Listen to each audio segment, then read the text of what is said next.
Human Condition, a User's Manual by Arnold Kunst, March 7th. If you know the difference between good advice and bad advice, you don't need advice.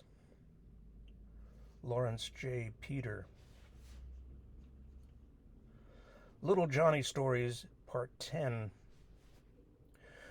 When you're preparing for a really big move, get lots of advice, but be careful whose advice you actually follow.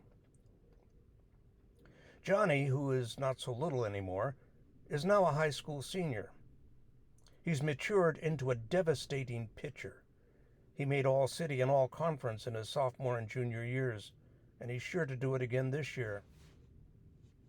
In the sports pages, they're saying his 97-mile-an-hour fastball is his ticket to the big leagues. Of course, he's really young, and getting write-ups like that in the newspapers can turn any kid's head. Needless to say, he'd just love to break into the big leagues.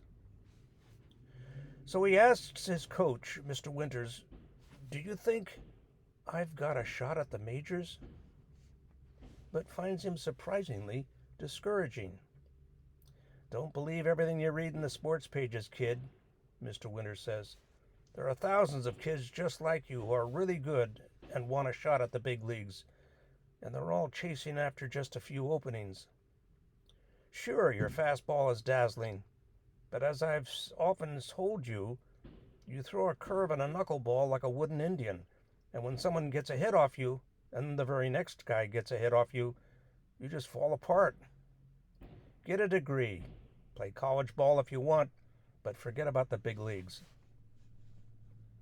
Then one weekend during spring training, Johnny drives down to Scottsdale to get advice from Tom Simmons, his grammar school idol, a pitcher who graduated from this same high school of his 5 years earlier, who also made All-City and All-Conference, but then made it into the big leagues.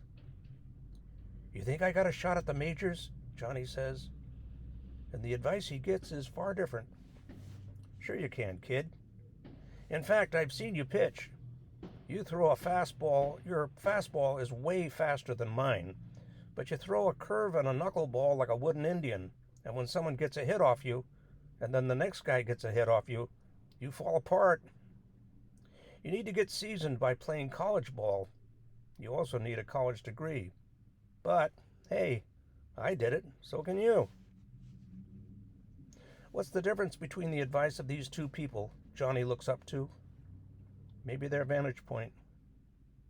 Maybe the coach tried out for the big leagues when he was Johnny's age, didn't make it, and settled for a career as a high school coach instead, and seeing Johnny was a loser because he sees himself as a loser. Maybe he feels resentful that one of his star players might actually get a shot at the brass ring that he never got. Then again, maybe the coach wants to spare Johnny the heartache of trying really hard for something like he did and ending up with egg on his face. Then again, unlike the coach, Tom Simmons doesn't feel threatened by the competition. The moral of the story: be very careful whose advice you listen to.